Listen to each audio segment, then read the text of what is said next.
It was a quiet evening in a small town just outside the city. The streets were nearly empty. Streetlights flickered softly above as a light breeze moved through the trees.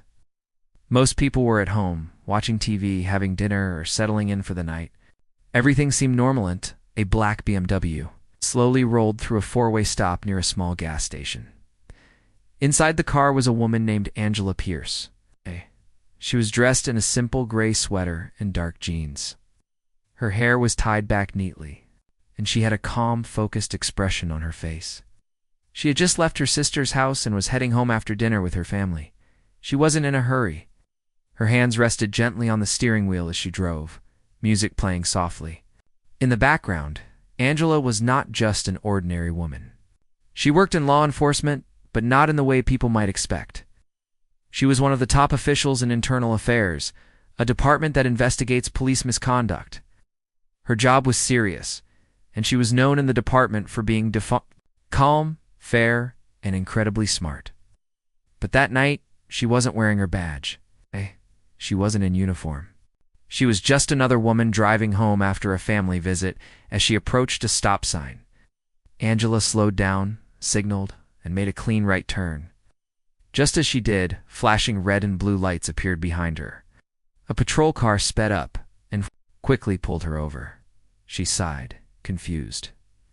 She knew she hadn't done anything wrong. Still, she calmly pulled over to the side of the road, put the car in park, and waited. Officer Brent Dalton stepped out of his patrol car. He was tall, broad-shouldered, and had a cold look in his eyes. He adjusted his belt and walked up to Angela's window slowly. Angela rolled down her window and greeted him politely. "Good evening, officer," she said, her voice calm.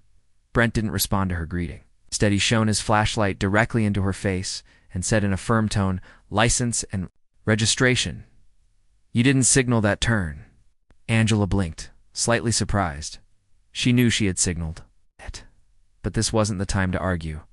She reached into her glove box slowly and handed over her license and registration. "Here you go," she said. Brent took the documents, looked at them quickly, and then stared at her.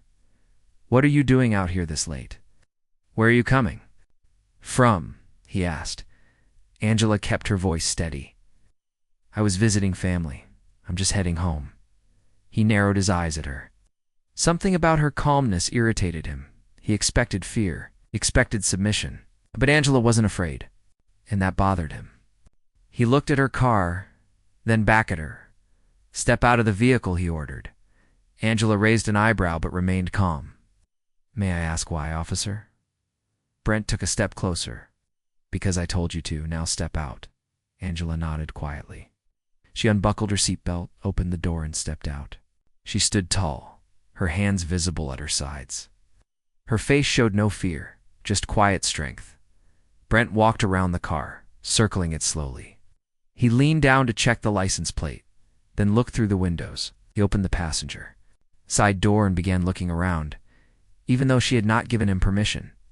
Angela stayed silent. She knew the law. She knew her rights. Most importantly, she knew what he was doing, and that it was wrong. But she wasn't here to argue. She was here to observe. Brent spoke into his radio, requesting backup. "Driver is uncooperative. Possibly intoxicated." Angela's eyes widened slightly, but she didn't say anything. She wasn't uncooperative. She had followed every order. She certainly wasn't intoxicated. But Brent wanted backup, and now she knew this was going to escalate. Within a few minutes, 2 more patrol cars arrived. More officers stepped out, including a younger officer named Ramirez. He looked at Angela, then at Brent. Something about the situation felt off to him. Brent continued acting in control, speaking loudly as if putting on a show for the other officers. She was acting suspicious.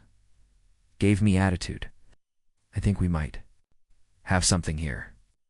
Angela turned to Ramirez and said softly, "Officer, may I ask why I'm being detained?" Ramirez paused. He looked at her again, trying to place her face. Something about her looked familiar, couldn't quite figure it out. But his instincts told him this woman wasn't who Brent thought she was. Brent stepped in. "She doesn't get to ask questions. Not until I finish the search." Angela stood still, her arms crossed gently over her chest. She said nothing more. Instead, she simply observed. Everything Brent was doing, she logged in her memory. Every unnecessary step, every aggressive tone, every moment he stepped over the line. Her phone, which was in her coat pocket, had already begun recording when he walked up to the car. The audio was clear. It would be enough. Brent opened the trunk of her car without cause, clearly expecting to find something he could use against her, but there was nothing there.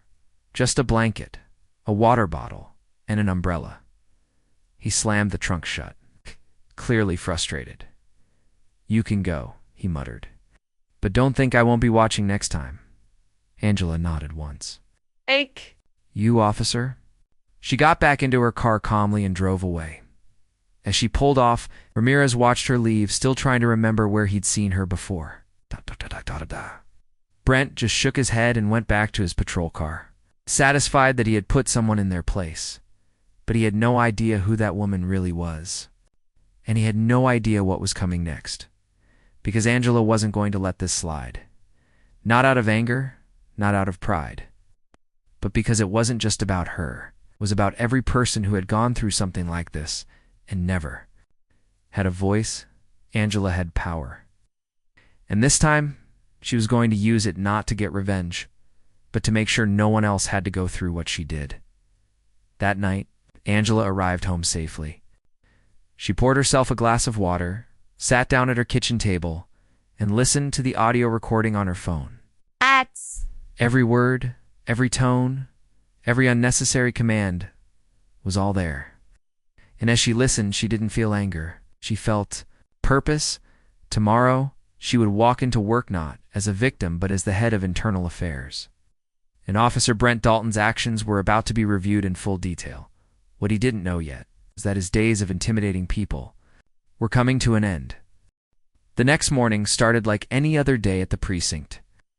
Officers were coming in, chatting over coffee, checking emails, and getting ready for the shift ahead. Officer Brent Dalton walked in confidently, sunglasses hanging from his shirt, and a cup of strong black coffee in his hand. He looked proud, as if he had just completed an important mission. He walked over to the break room where a few officers were sitting. With a grin on his face, he leaned against the wall and said, "Had a wild one last night. Pulled over this lady in a fancy car. Gave me that. Why are you stopping me, look? Real bold. I had to call for backup." She thought she was above the law. One of the younger officers, Mike, raised an eyebrow. Did she do anything wrong? Shrugged. She didn't use her blinker. Or maybe she did. Either way, her attitude was enough. The room fell quiet for a moment. Some officers looked uncomfortable. Others didn't say anything at all. It wasn't the first time Brent had told stories like this. He had a reputation.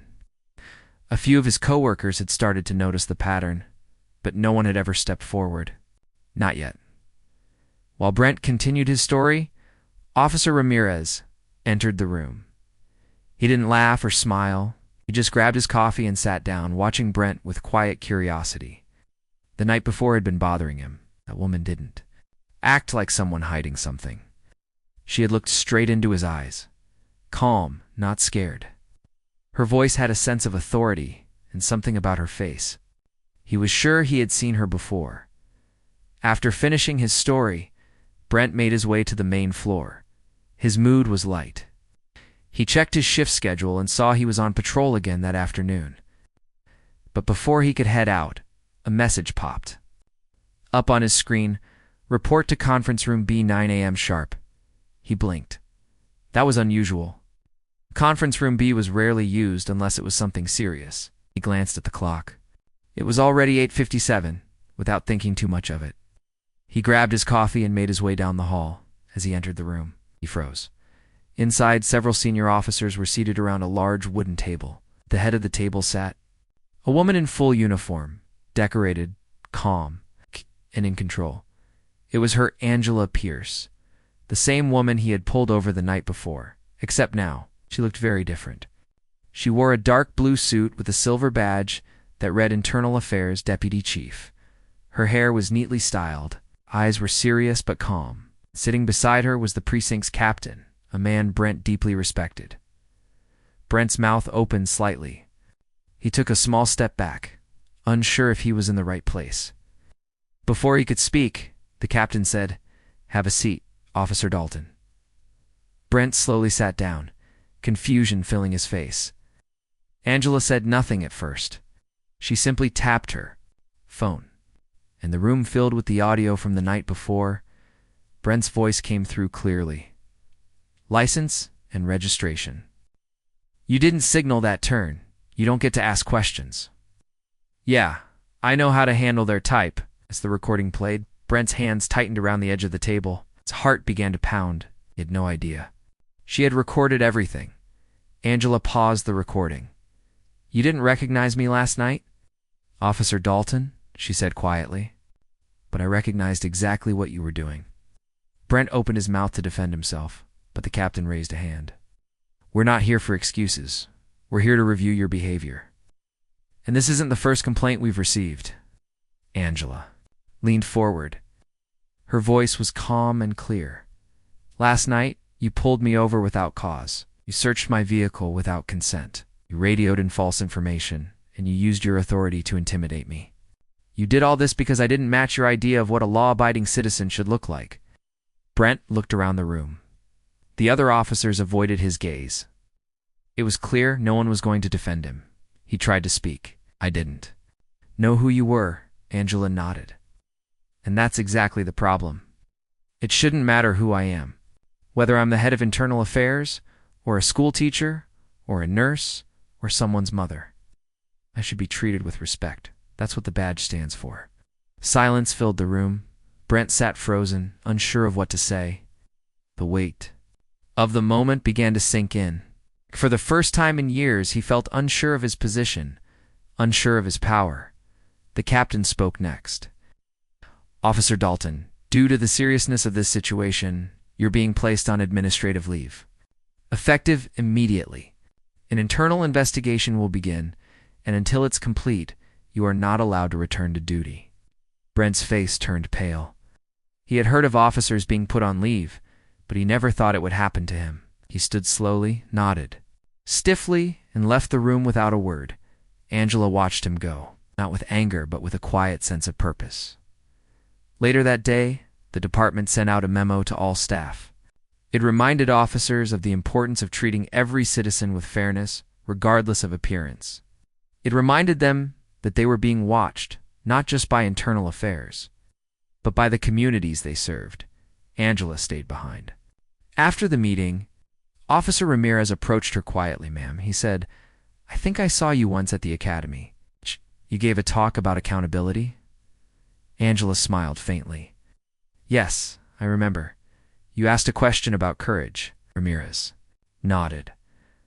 "I just want you to know, I could tell something was off last night. I didn't know what to do." Angela looked at him kindly. "You did the right thing by staying calm." Sometimes it's not about stepping in loud. It's about noticing. Noticing the moment something isn't right. Next time you'll know how to respond even better." Ramirez nodded again, clearly learning something deeper from this experience. As Angela returned to her office, she opened her laptop and began reviewing files. Brent Dalton was not the only officer under review. Job wasn't easy, but it was important. She wasn't trying to destroy people's careers.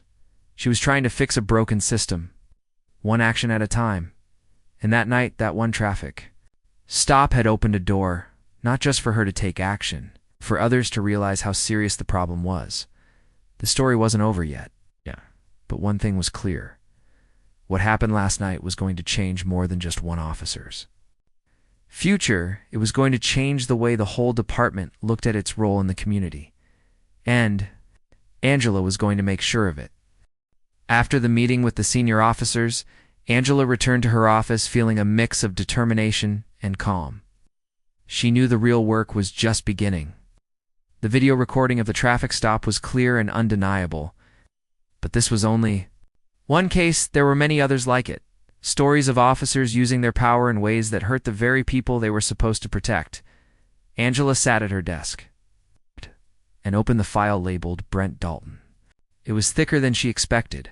Complaints, reports, witness statements, all showing a pattern. People from the community had tried to speak up before, but nothing had changed. This time, it would be different. She started drafting the formal investigation report, carefully noting every detail. Her words were clear and fair. This was not a personal attack. It was a search for the truth. She wanted to hold officers accountable, but she also wanted to offer a chance for change. Meanwhile, word about Officer Dalton's administrative leave began to spread quietly through the precinct. Some officers whispered in the hallways, some stared at their phones, scrolling through messages. Rumors started to build, and it wasn't long before the story reached the city's local news stations. One afternoon, Gilla was surprised to find a reporter waiting outside the precinct. He introduced himself politely and asked if he could ask a few questions about the recent developments. Angela carefully considered before answering. "We take all complaints seriously," she said. "Our goal is to ensure that every citizen is treated with respect and fairness. This investigation is ongoing, so I cannot comment on specifics, but I want to assure the public that we are committed to transparency and justice." The reporter nodded and thanked her. Even without giving many details, Angela's calm and honest tone sent a strong message. People in the community were listening. That evening, local news aired a story about a police officer placed on leave after a traffic stop raised questions about racial profiling and abuse of power. The footage of the stop wasn't shown yet, but the report mentioned an ongoing internal investigation led by a senior official in internal affairs. For many in the community, this was a moment of hope. Angela decided to visit the neighborhood where the traffic stop had happened. It was a place she had known for years, a mix of families, small shops, and quiet streets.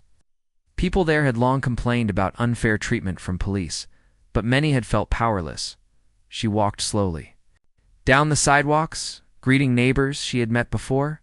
Some recognized her from the news stories. A few stopped her and said thank you quietly. Tears came to their eyes as they shared their own experiences, times when they felt scared, humiliated, or ignored. Angela listened to each story with care. She promised that she was working to make things better, not just for them, but for everyone. At a small park, a group of older men sat on a bench watching the children play. One of them, Mr. Johnson, spoke up. "You know, we've been saying this for years," he said. "But no one in the department really listens. This woman Angelucci's different. Maybe this time things will change." Angela smiled gently. "That's what I hope for, Mr. Johnson. I'm doing everything I can." Back at the precinct, Angela's phone buzzed. It was Officer Ramirez. He wanted to meet and discuss something important. When they sat down in a quiet room, Ramirez handed her a small envelope. Inside were written statements from several officers who had witnessed or heard about Brent Dalton's behavior over the years. They were afraid to speak before, but now felt encouraged. "I'm tired of seeing people treated unfairly," Ramirez said quietly. "They don't realize how much damage it does to the community and to us as officers." Angela thanked him and promised to keep the information confidential and safe. Every piece of evidence helped build the case not just against one officer, but against a system that allowed bad behavior to continue unchecked. The investigation grew. More officers came forward. More stories were shared. Angela worked tirelessly to review each statement, cross-check facts, and prepare recommendations for action.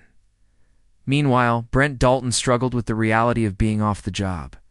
His reputation was damaged. Friends at the precinct avoided him. He tried to explain his side to anyone who would listen, but the evidence against him was strong. The city's leaders made it clear no officer was above the law. Angela's work began to inspire others inside the department. Younger officers saw that accountability was possible. They understood that true strength came not from power over others, but from respect and fairness. The community felt a renewed sense of trust. Local leaders reached out to Angela, asking for meetings to discuss how to improve police relations and ensure fairness in the future. One day, Angela received a call from the police chief. He praised her efforts and asked her to lead a new task. Force focused on reform was a big responsibility, but Angela accepted without hesitation. She knew the road ahead would be long and difficult. Changing an entire culture was not easy. She believed it was necessary. Every step forward was a victory not just for her, but for all the people who deserved to be treated with dignity and respect. As the investigation on Brent Dalton continued, Angela prepared to present her findings to the city's police oversight board. The meeting was open to the public. Many community members planned to attend. On the day of the presentation, the room was packed. Faces young and old, men and women of all backgrounds, sat together. There was a sense of hope mixed with tension. Angela stood confidently at the podium. She began by telling the story, not just of the traffic stop, but of the many voices she had heard. She spoke of the importance of justice, fairness, and change. Then she played the recording from the traffic stop. The room grew silent as Brent Dalton's voice filled the speakers. People listened closely, hearing the disrespect, the misuse of power, and the fear in the air. When the recording ended, Angela looked around the room. Some faces showed sadness, some anger, some relief. She spoke again. This is not about punishment alone. It is about making sure this never happens again. We must work together, officers, leaders, and the community, to build trust and fairness. The police oversight board members nodded. They promised to support the investigation fully and to recommend strong actions. After the meeting, people came forward to thank Angela. They told her their own stories, their hopes, and their fears. Angela listened carefully. She knew that this was only the beginning. Back at the precinct, Officer Ramirez stopped by her office. "You're making a difference," he said simply. Angela smiled. "We all have to work together. This is not my fight alone," Ramirez nodded. "I want to be part of it." Angela reached out and shook his hand.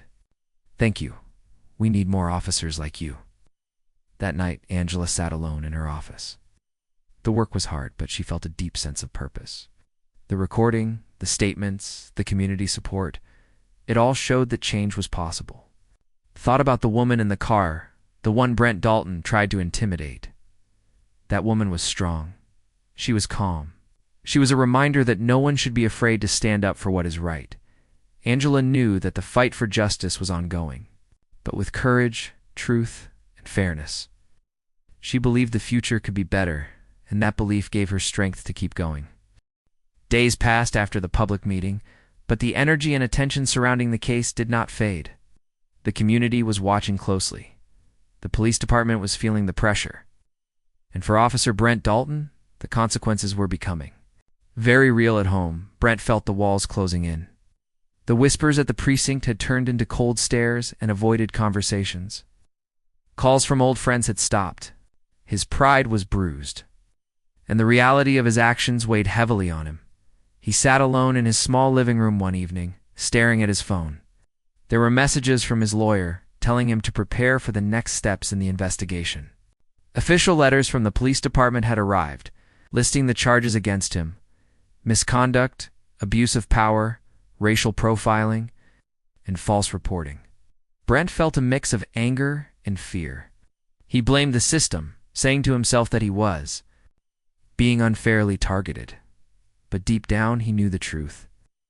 His actions had crossed a line. This was no longer about just one traffic stop. It was about years of behavior that hurt people and broke the trust between police and the community. Meanwhile, Angela continued her work with quiet determination. She knew that firing one officer would not fix everything. The culture inside the department needed to change. Training programs had to be improved. Officers needed to understand the importance of respect, fairness, and listening to the people they served. She began meeting with community leaders, pastors, teachers, and local business owners. They spoke openly about their fears and hopes. Many shared stories of feeling ignored or treated unfairly by police in the past. Angela listened without interrupting. She took notes. She made promises. "We want to build trust," she said at one meeting. "And trust is earned through actions, not words. We will work together to create lasting change." Not always easy.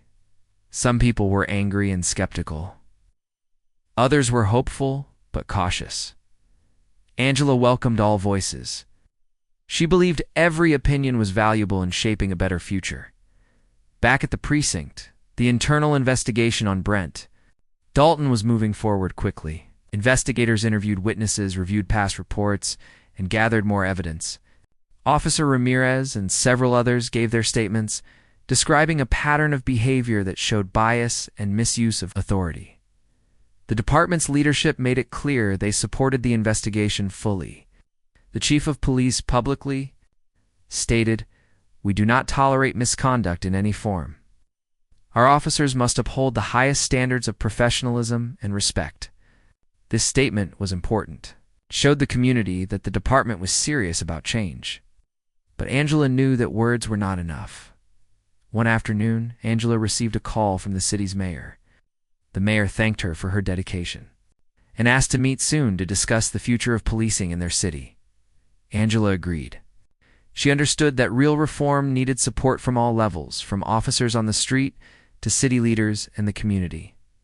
As the investigation continued, Brent's attorney tried to negotiate a settlement, but Angela and the internal affairs team were firm. They wanted accountability. They wanted the truth to be clear. They wanted lessons to be learned. The day finally came when Angela was asked to present the full findings of the investigation to the police commission, the group responsible for overseeing officer conduct and discipline. The meeting was open to the public. The room was full again. Members of the community, police officers, city officials, and reporters gathered. The air was heavy with anticipation. Angela stepped up to the microphone and began calmly. After careful review of the evidence, including the video recording, witness statements, and previous complaints, we find Officer Brent Dalton guilty of multiple violations of department policy, she said clearly. These include racial profiling, improper search procedures, and misuse of authority. She explained how these actions damaged the trust between police and the community, and how they violated the core values officers are expected to uphold. Angela recommended that Officer Dalton be terminated from the department and lose his certification to work as a police officer. The room was silent for a moment. Then a city official stood up and said, "We fully support these recommendations. This is a step toward rebuilding trust and ensuring safety for all residents." Members of the police commission voted unanimously to approve the recommendations.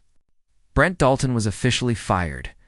Outside the meeting, news crews gathered. Reporters asked Angela questions. She repeated that this was not about punishment alone. It was about creating a safer, fairer community. Back in the neighborhood where the traffic stop had happened, people heard the news. Many felt relief and gratitude. For some, it was the first time they saw justice in action. Angela returned to the community center where she had spoken before. Children were playing, families talking. A young woman approached her nervously. "Thank you," she said softly, "for standing up for us." Angela smiled warmly. "I'm here to help, and I promise there's more to come, but change takes time." Angela knew there would be challenges ahead. Some officers would resist. Some community members would still feel distrust. But she was ready for the long journey. Officer Ramirez, now more confident in his role, joined Angela in organizing new training sessions. They focused on understanding bias, de-escalation, building relationships with the community. Slowly, the culture of the precinct began to shift. Officers talked more openly about fairness. They listened to the people around them. They learned to see their jobs not just as enforcers, but as helpers and protectors. Brent Dalton, meanwhile, faced a new chapter. He applied for jobs outside law enforcement. He went to counseling to understand his past behavior and its impact. It was a hard path, but one that forced him to look inside. For Angela, every step forward was a victory. She thought about the little girl she had met at the community center who wanted to be a police chief one day. That's why this work matters.